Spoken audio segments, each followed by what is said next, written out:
বাসায় বসে থেকে মেহেন্দি মাখে।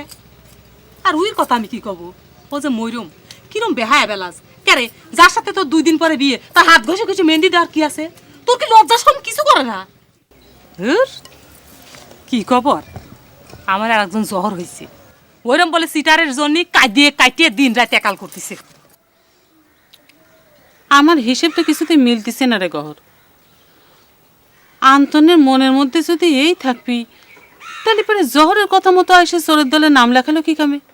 আল্লাহ, তুমি ইটা বোঝো না, সব ওই ভোট কেমি। ও গাছের দাও খাইবে চাইছিল, তলের দাও করিবে চাইছিল। আবার বুবু, আমি যে নিজের চোখে যা দেখে আসলাম, তাক তুমি কি করবে? তুই আবার ওই বাড়ির বার গেছিল কোন কামে? মনে করলাম সেরিটা কাইটে কাইটে সারা হচ্ছে, যাই কাটাকাটির খবরটা উইক দিয়ে আন্তরের মনের ভাবটা আমি বুঝিয়ে আসি। তা আমার চরম শিক্ষা হয়ে গেল। এখন তাহলে জহরে কি কব? আমি তো কিছুই বুঝতেছি না। উনার কথা আর কয়ও না, উনি তো এখনো আন্তন বলতে পাগল। যাই উনি নামে একটা বদনাম করো গা, তেল বাগান যেরকম জ্বলে ওঠে না, ওরম জ্বলে উঠবিনি। হিরু চ্যাংরাটা যে কে ওর সহ্য হয় না। এখন তো মনে হচ্ছে ইয়ের সেই হিরুই মেলা ভালো ছিল। দারোগা সাহেব আইছে, নাস্তা পানি দেন। সে আবার আছে কি জন্যে? এখন কোনো অসুবিধা নেই, পোশাক আশাক কিছু নেই।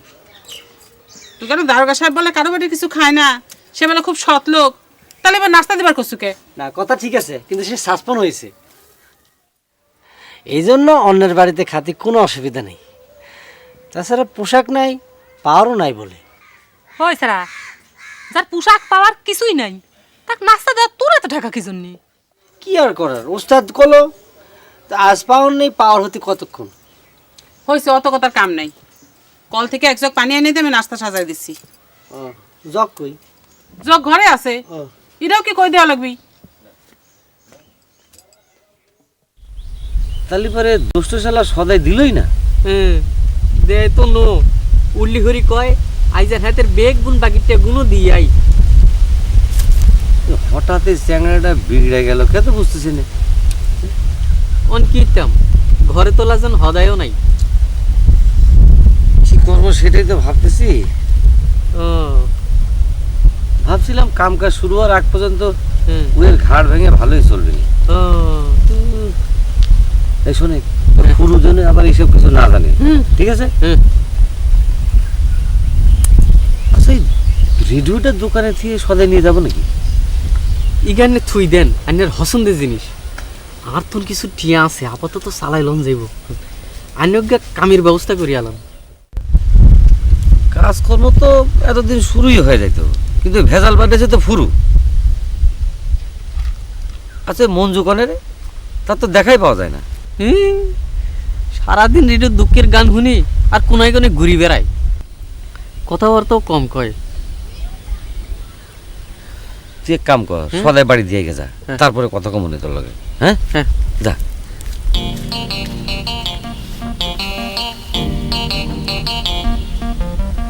শালা দোস্ত, তুমি আমাকে অপমান করো।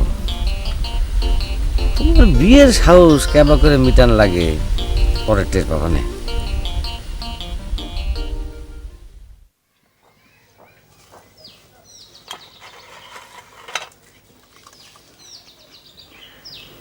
হঠাৎ সাসপেন্ড হয়ে গেলেন কে?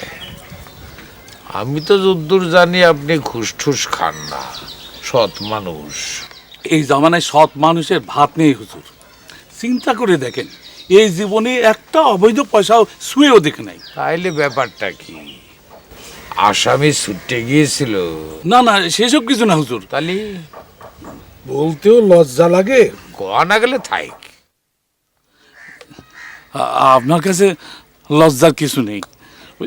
আপনাকে তো কইছিলাম আমার স্ত্রী অসুস্থ, হাঁপানি রুগী। তাকে নিয়ে আমার সারাটা জীবন খুব অশান্তিতে কাটলো। স্ত্রী কি তাইলে নালিশ করেছিল?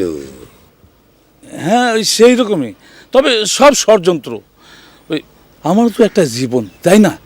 দু একটা মনের কথা করার জন্য একটা মানুষের তো দরকার হয়। আমার বই দিয়ে তো সেটাও সম্ভব না। দ্বিতীয় বিয়ের চিন্তা করেছিলেন স্ত্রীর অনুমতি না নিয়ে? না, বিয়ে না, থানার পাশে একটা মহিলার সাথে গল্প গুজব করতে যেতাম মাঝে মধ্যে, মনটার মধ্যে একটু ভালো লাগতো। ওই ডিপার্টমেন্টের কয়েকজন লোক ষড়যন্ত্র করে আমাকে ফাঁসায় দিল। সৎ মানুষ সহ্য হয় না।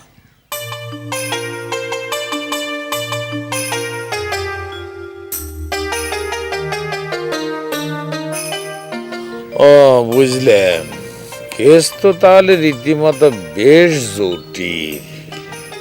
জটিল, তবে আমি নিশ্চিত আপনি যদি দোয়া করেন সব ঠিক হয়ে যাবে না। সেই জন্য তো আপনার কাছে ছুটে আসা। উপরের কাউকে ধরাধরি করেছিলেন? না হুজুর, তার আগে আপনার কাছে কেরামতি নিতে আসলাম। যদি আপনি তেল পড়া দেন, আর সেই তেল পড়া যদি আমি মুখে মেখে যাই, তাহলে আমার মুখ দেখে তাদের মায়া হয়ে যাবে। ঠিক আছে, তাহলে দুপুরে দুটা ডাইল ভাতের ব্যবস্থা করি নাকি? শুধু দুপুর কেন হুজুর, ভাবতেছি যতদিন আমি পোশাকটা না ফিরে পাই ততদিন আপনার কাছে আধ্যাত্মিক বিষয়ে আমি তালিম নেব। আপনি না করতে পারবেন না ওস্তাদ।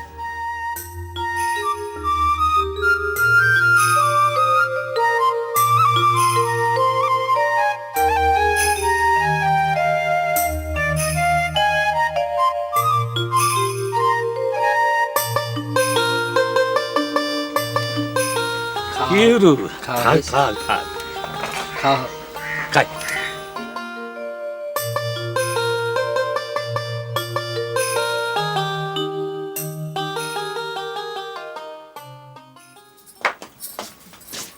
কি ব্যাপার, শুয়ে রয়েছে ওকে এখানে? বিসির দেবের গেলে যে বিসিরে কি হলো? আমার কি ফাঁস হয়ে গেছে? টিটকেরে দিচ্ছাও না? উস্তাদের কাছে কথাটা ঠিকই কবার গেছিলাম, খালি তার কাছে মেহমান আছে বলে কথাটা কবার পারি না। হয় শুনলে বলে দারোগা আইছে। এই তুমি কইলে এক কাম করলেও পারতে, দারোগার কাছে বিসির দিতে, পোশাক ছাড়া দারোগা। সগলা কি সুটকে পাবো না? পোশাক থাকুক আর না থাকুক, দারোগা দারোগাই। সিরা লুঙ্গি বললেও দারোগার খাম তো কম না। তাহলে জানো তুমি ঘোড়ার ডিম, ওই বুদ্ধি নিয়ে চলো জানি, সারাদিন উঠতি বসতি বইয়ের দাঁড়ানি খায় মরো। ও সে দারোগা, তার তো চাকরি সসপেন হয়ে গেছে। কি জন্য জানো? মেয়ে গঠিত গেছে। তুমি জানলে কেবা করে? আমি তো কিছুই জানলাম না। সেই জন্য তো তুমি শুটকা, মানুষের বাড়িতে ঘর জামাই থাকো, তা আবার এমন একটা বাড়ি যে বাড়িতে শ্বশুর শাশুড়ি কিছুই নাই। কি ঠিক কইছি না? কইছি।